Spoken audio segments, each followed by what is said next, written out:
आइए अब हम डिटर्मिनेंट की दूसरी प्रॉपर्टी पढ़ते हैं।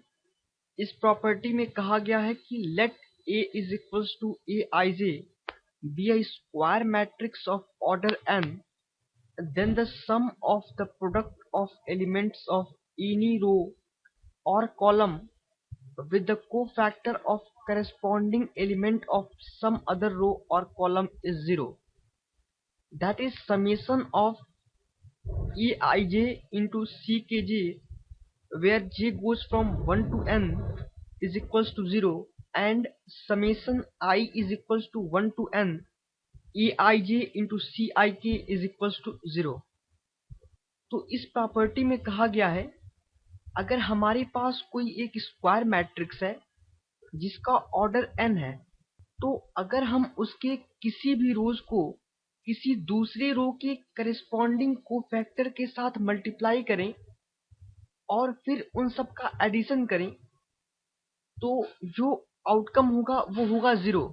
जैसे कि प्रॉपर्टी 1 में कहा गया था कि अगर हम किसी मैट्रिक्स के किसी एक रो के सारे एलिमेंट्स को उनके करेस्पॉन्डिंग कोफैक्टर के साथ मल्टीप्लाई करके ऐड करें तो हमें डिटर्मिनेंट ऑफ ए मिलेगा। सिमिलरली इस प्रॉपर्टी में कहा गया है कि अगर हम किसी मैट्रिक्स ए के किसी एक रो के सारे एलिमेंट्स को किसी दूसरी रो के करेस्पॉन्डिंग कोफैक्टर के साथ मल्टीप्लाई करें और फिर उनका समेशन करें तो रिजल्ट 0 होगा। आइए इस प्रॉपर्टी को वेरीफाई करें और देखें कि इसका मतलब क्या है।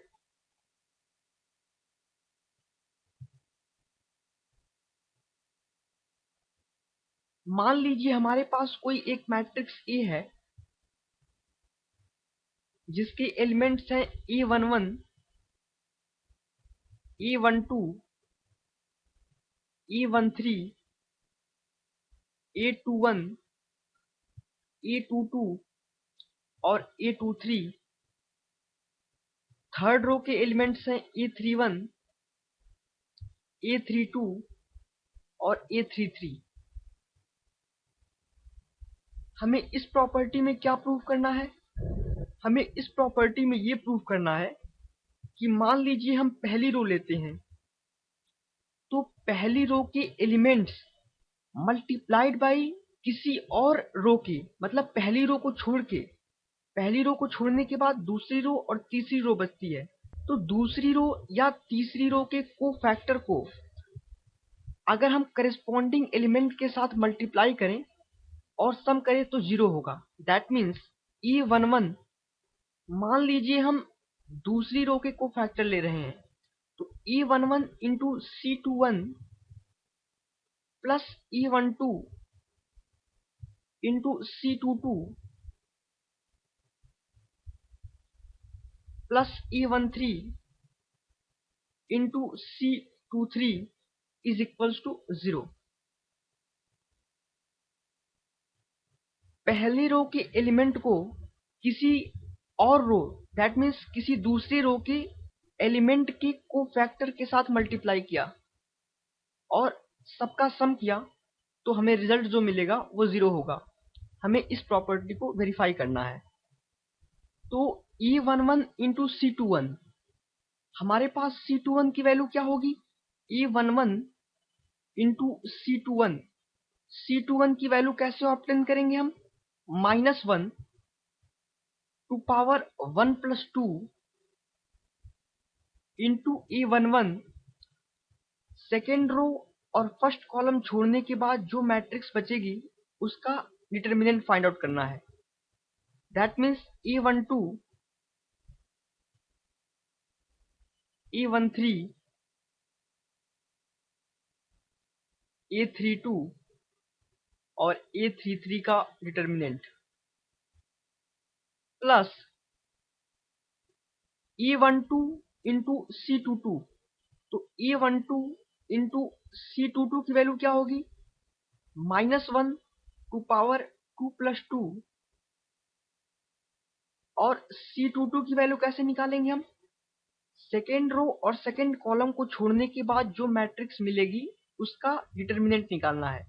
That means A11 A13 A11 A13 और A31 और A33 इस मैट्रिक्स का determinant. Similarly A13 plus A13 into C23। अब C23 की वैल्यू क्या होगी?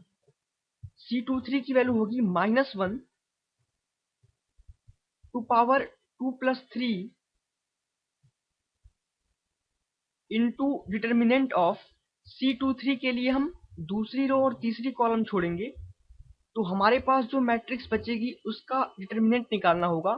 तो A11 A12 A11 A12 और A31 A32 ये हो जाएंगे डिटर्मिनेंट के एलिमेंट। तो आइए हम डिटर्मिनेंट को एक्सपेंड करें, तो हमारे पास होगा -A11 into A12 into A33 A12 into A33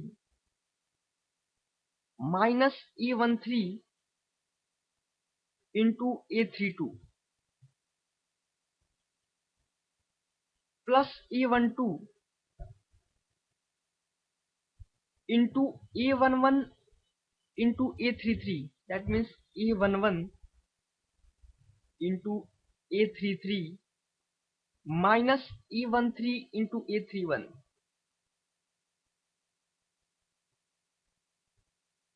minus A13। ये माइनस A13 कैसे होगा? -1 टू पावर 5 -1 और -1 जब A13 के साथ मल्टीप्लाई होगा तो -A13 हो जाएगा into A11 A32 minus A12 into A31।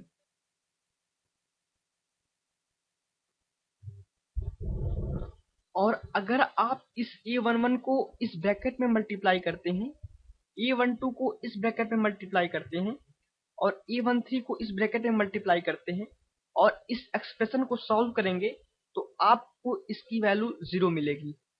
You can solve it and check.